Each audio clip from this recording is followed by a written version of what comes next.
BA तृतीय वर्ष के छात्रों को, जैसा कि पिछले वीडियो में हमने चर्चा की थी भारत में आंग्ल फ्रांसीसी संघर्ष के बारे में, जिसके अंतर्गत मैंने आपको प्रथम कर्नाटक युद्ध का विस्तृत विवरण यहाँ पर बताया था।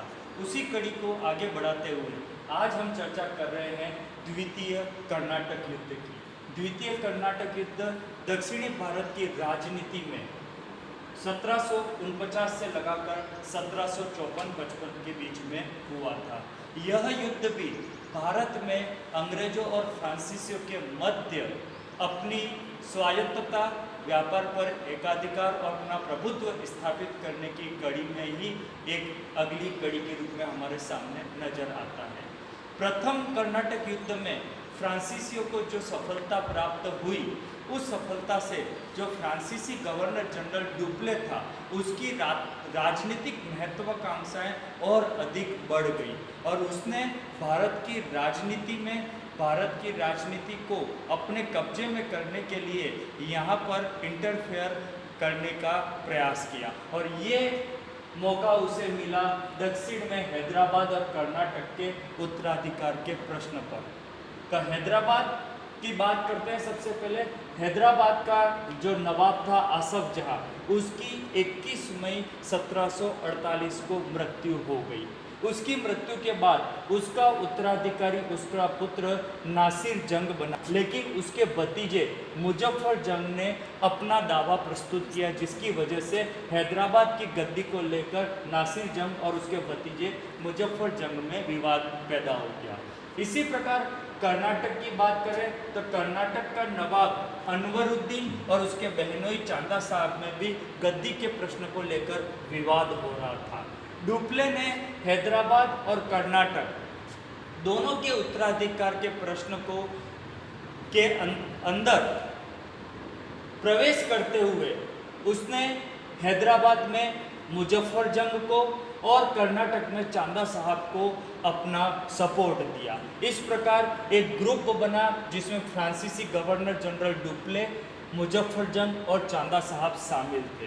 अब स्वाभाविक था कि अगर फ्रांसीसी अपना प्रभुत्व स्थापित करने की कोशिश करेंगे तो अंग्रेजों को भी चाहे न चाहे उन्हें भी इसमें प्रवेश करना पड़ा, जिसकी वजह से प्रति उत्तर में अंग्रेजों ने हैदराबाद में नासिर जंग और कर्नाटक में अनवरुद्दीन के पुत्र अनवरुद्दीन की मृत्यु के बाद उसके पुत्र मोहम्मद अली के पक्ष में अपना पक्ष रखा।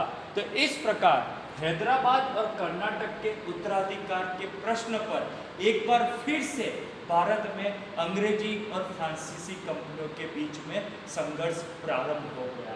इस संघर्ष के दौरान शुरुआत में डुप्ले ने, मुजफ्फर जंग और चांदा साहब, इन तीनों ने मिलकर सबसे पहले 1749 में कर्नाटक के नवाब अनवरुद्दीन की हत्या कर दी। 1750 में एक संघर्ष में हैदराबाद का नवाब नासिर जंग भी मारा गया। नासिर जंग की मृत्यु के बाद दक्षिण के सूबेदार के रूप में फ्रांसीसियों की सहायता से मुजफ्फर जंग जो है हैदराबाद का नया नवाब बना और दक्षिण का सूबेदार नियुक्त किया गया, जिसके परिणाम स्वरूप फ्रांसीसियों को बहुत फायदा हुआ। मुजफ्फर जंग ने फ्रांसीसियों को बहुत सारे पारितोषिक या इनाम प्रदान किए। साथ ही साथ मुजफ्फर जंग ने फ्रांसीसियों से अनुरोध किया कि एक सैन्य टुकड़ी हैदराबाद में स्थापित की जाए, जिसके कारण डुप्ले ने अपनी एक सैनिक टुकड़ी को हैदराबाद में नियुक्त कर दिया। अर्थात कहने का मतलब यह है कि हैदराबाद और कर्नाटक दोनों स्थानों पर फ्रांसीसियों का प्रभुत्व स्थापित हो गया। कर्नाटक की बात करें, चांदा साहब जो है वह 1750 में नासिर जंग की मृत्यु के बाद वह नवाब बन गए। इसके पश्चात जो कर्नाटक के नवाब अनवरुद्दीन का पुत्र था मोहम्मद अली, इसने जाकर त्रिचनापल्ली में शरण ली। चांदा साहब ने फ्रांसीसियों की सहायता से त्रिचनापल्ली का घेरा डाला, लेकिन वहां पर उनको सफलता नहीं मिली। इधर अंग्रेज अधिकारी, उस समय जो सेनापति था क्लाइव, उस क्लाइव ने त्रिचनापल्ली के घेरे के प्रति उत्तर में कर्नाटक की राजधानी अर्काट का घेरा डाल दिया।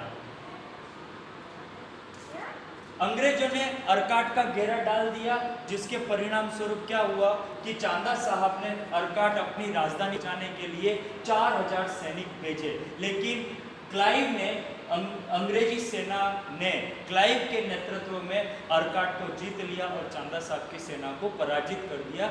इस प्रकार जो कर्नाटक की राजधानी अर्काट थी वह अंग्रेजों के हाथ में आ गई, चांदा साहब और फ्रांसीसियों के प्रभुत्व से निकल गई। दूसरी तरफ अंग्रेजों ने त्रिचनापल्ली को भी बचा लिया और फ्रांसीसी जो है त्रिचनापल्ली को भी नहीं बचा सके। इसके परिणाम स्वरूप क्या हुआ कि अंग्रेजों ने कर्नाटक में अपना प्रभाव स्थापित कर लिया, त्रिचनापल्ली में मोहम्मद अली को बचाकर उसे अपने पक्ष में कर लिया। इस बीच में तंजौर के राजा ने धोखे से चांदा साहब की हत्या कर दी और चांदा साहब मारे गए। इस प्रकार ये जो संघर्ष हुआ, इस संघर्ष का अंतिम परिणाम देखें तो कुल मिलाकर द्वितीय कर्नाटक युद्ध में भी दोनों पक्ष बराबर रहे, लेकिन फिर भी अगर हम धन की बात करें तो डुप्ले जिसने की राजनीतिक महत्वाकांक्षा बहुत बढ़ चुकी थी, उसने अपनी महत्वाकांक्षाओं को पूरा करने के लिए जो अनाप शनाप धन का व्यय किया, उस व्यय से फ्रांसीसी कंपनी को बहुत नुकसान पहुंचा, जिसका परिणाम क्या हुआ कि फ्रांसीसी सरकार ने, फ्रांसीसी कंपनी ने डुप्ले को भारत से बुला लिया और डुप्ले के स्थान पर गोडेहू को अगला फ्रांसीसी गवर्नर जनरल बनाकर भारत भेजा। इसके पश्चात 1755 ईस्वी में दोनों कंपनियों के बीच में एक अस्थायी संधि हुई और इस संधि के द्वारा यह द्वितीय कर्नाटक युद्ध समाप्त हो गया। छात्रों, यह बात थी दूसरे कर्नाटक युद्ध की। अगले वीडियो में इसी क्रम को जारी रखते हुए हम तृतीय कर्नाटक युद्ध के पर चर्चा करेंगे। Thank you.